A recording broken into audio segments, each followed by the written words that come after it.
야담 이야기. 강등당한 어리석은 기생.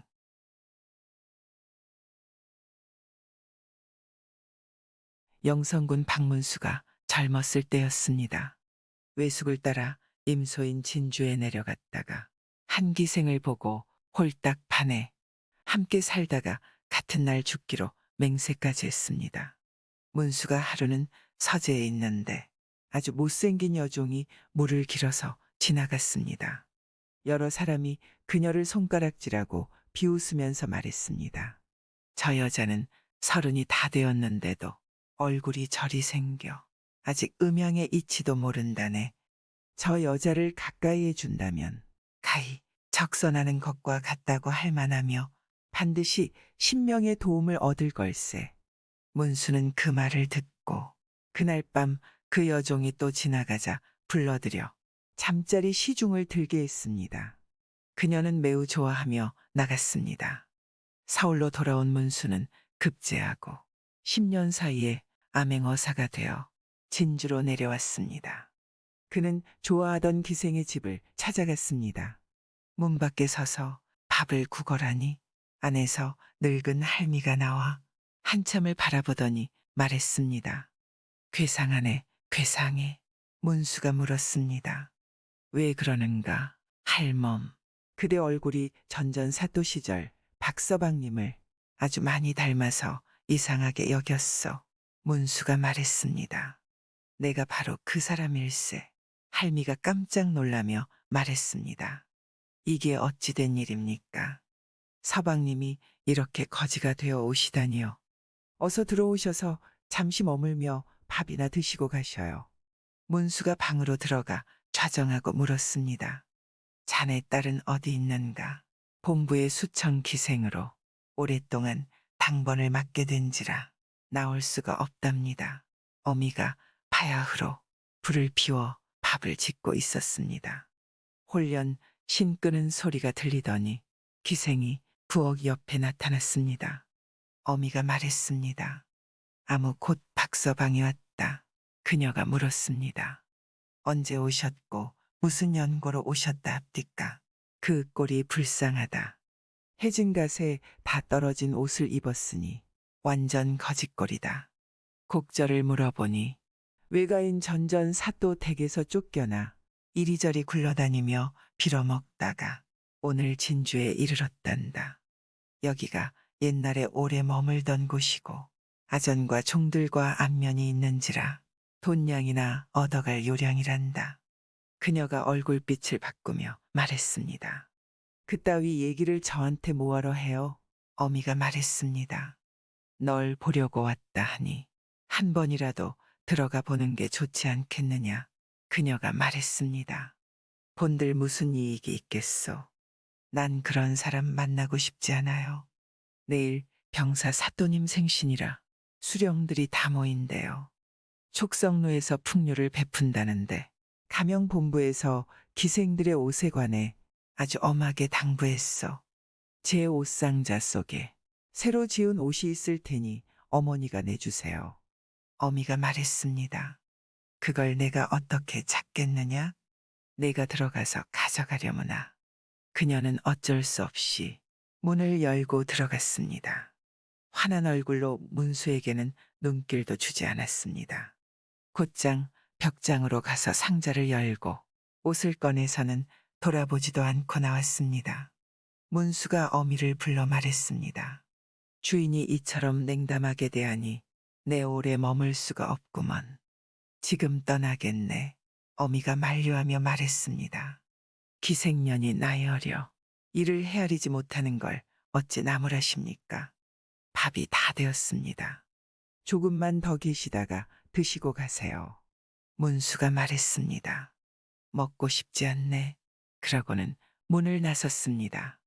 여종의 집을 찾아가니 여종은 아직도 물 깃는 일을 하고 있었습니다. 여종이 물을 길어오다가 문수를 발견하고 한참 빤히 쳐다보다가 말했습니다. 괴상하고 괴상하다. 문수가 물었습니다. 왜 사람을 보고 괴상하다 하느냐? 여종이 말했습니다. 어르신 모습이 예전 이읍 책방 박서방님과 너무나 많이 닮아서 속으로 이상하게 여겼답니다. 문수가 대답했습니다. 내가 바로 그 사람이다. 여종이 물동이를 땅에 내려놓더니 문수의 손을 잡고 대성통곡했습니다. 이게 어찌 된 일입니까? 왜 이런 모습을 하고 계십니까? 저희 집이 멀지 않으니 같이 가십시다. 문수가 따라가니 오두막집 몇 칸이 나타났습니다. 방으로 들어가 좌정하자 여종이 다시 울면서 거지가 된 사연을 물었습니다. 문수는 기생의 어미에게 했던 말을 그대로 해주었습니다. 그녀가 놀라며 말했습니다. 날이 이리 추운데 전 서방님께서 그게 현달하시리라 믿었습니다. 어찌 이 지경이 되리라 짐작이나 했겠습니까? 오늘은 저희 집에 머무십시오. 그러고는 허름한 상자 하나를 꺼냈습니다. 비단옷 한 벌이 들어 있었습니다. 문수에게 이걸로 갈아입으라 하니 문수가 말했습니다. 이 옷이 어디서 났느냐? 이건 여러 해 동안 제가 물기로 모은 삭시옵니다. 돈을 모아 비단을 사고 사람을 써서 지어두었지요. 이 생에 서방님을 다시 만나면 이 옷으로 마음을 표시하려 했었죠. 문수가 사양하며 말했습니다. 내가 오늘 떨어진 옷을 입고 왔는데 갑자기 이 옷을 입으면 사람들이 이상하게 여기지 않겠느냐. 나중에 입기로 하고 잠시 그대로 놓아두자. 그녀는 부엌으로 가서 저녁을 준비하다가 뒤로 들어가더니 중얼중얼 무언가에 대고 욕을 하는 듯 했습니다. 그릇 깨지는 소리도 들렸습니다. 문수가 이상하게 여겨 물으니 그녀가 이렇게 대답했습니다. 남쪽에서는 귀신을 공경하죠. 제가 서방님을 보내드리고 나서 신이를 모시고 아침 저녁으로 오로지 서방님 입신양 명하기만을 축원했지요. 귀신에게 신령함이 있다면 어찌 서방님을 이 지경에 이르게 했겠습니까? 그래서 아까 신유를 부수고 불태워버렸습니다.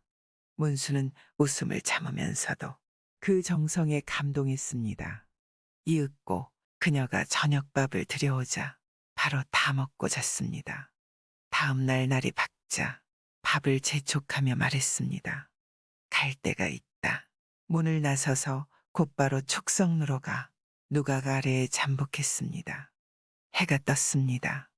관리들이 분주히 청소를 하며 잔치 자리를 마련했습니다. 조금 뒤 병사와 본관 사또가 나왔습니다. 이웃 읍 수령 10여 명도 모두 와서 모였습니다. 문수가 갑자기 윗자리로 올라가서 병사를 향해 말했습니다. 지나던 길손도 성대한 잔치에 참석하러 왔소이다. 병사가 말했습니다. 일단 한쪽 구석에 앉아 구경하는 건 괜찮네. 이윽고 술잔과 그릇이 낭자하고 생황소리 노랫소리가 요란해졌습니다. 예전에 그 기생은 본관 뒤에 서 있었습니다. 화려한 옷을 입고 교태까지 부리니 병사가 돌아보고 웃음을 지으며 말했습니다. 요즘 본관은 저 물건에 푹 빠졌어. 신세계 전과 같지 않소이다. 본관이 웃으며 대꾸했습니다. 그럴 리가 있겠습니까? 겉만 번들해야지 실속은 없죠. 병사가 웃으며 다시 말했습니다. 그럴 리가 있겠어. 그러고는 그 기생을 불러서 술을 따르게 했습니다.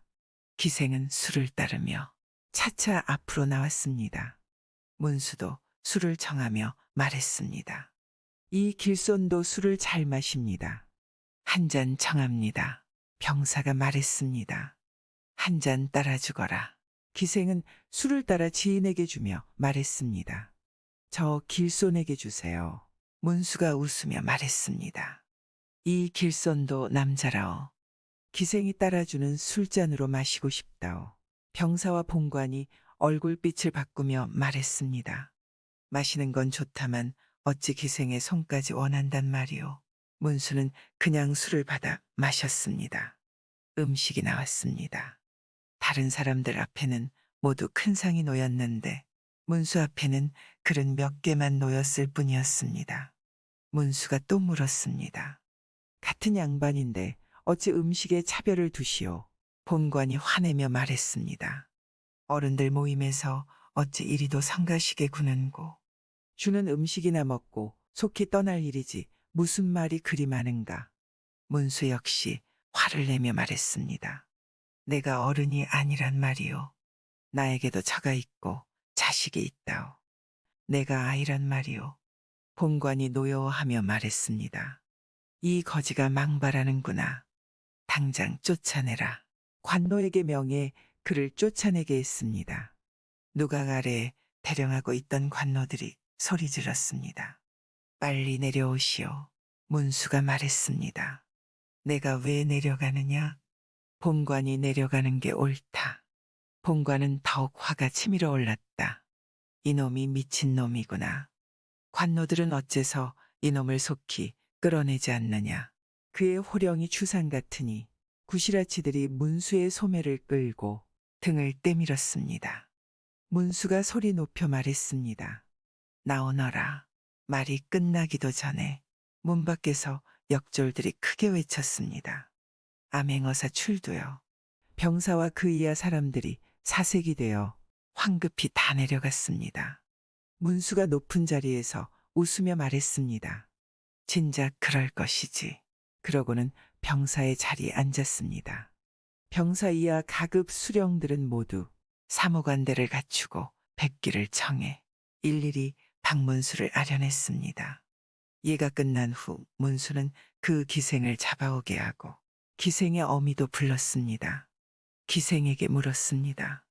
예전에 나와 너의 애정이 어떠했느냐? 산이 무너져도 바다가 말라도 변치 않으리라 맹세했었지. 오늘 내가 이 모양으로 왔더라도 너는 옛정을 생각해 좋은 말로 위로하고 안부를 물어주는 것이 옳거늘 어찌 그리 화만 냈느냐. 먹을 것은 안 주고 표주방만 깨뜨린다 하더니 진정 이를 두고 한 말이로다. 내가 한 짓을 생각하면 당장 때려 죽여 마땅하나 너를 어찌 죽일 수가 있겠느냐. 약식으로 태형을 시행하겠다. 기생의 어미에게도 말했습니다. 자네는 사람의 도리를 조금 아니 자네를 봐서 딸을 죽이지는 않겠네. 그 어미에게 곡식과 고기를 주도록 명하고 또 말했습니다. 내가 사랑하는 여인이 있으니 속히 불러오너라. 이윽고 물깃는 여종을 동원으로 올라오게 하여 옆에 앉히고 그녀를 어루만지며 말했습니다. 이 사람이야말로 진정 정이 있는 여자다. 이 여자를 기안에 올려 우두머리 기생의 일을 맡게 하고 저 기생은 강등에 물을 깃고 잡력을 하는 관비로 삼아라. 이어 본부 이방을 불러와 무조건 돈 200냥을 속히 가져오게 하여 여종에게 주고 떠났습니다. 구독과 좋아요, 알람 설정은 사랑입니다.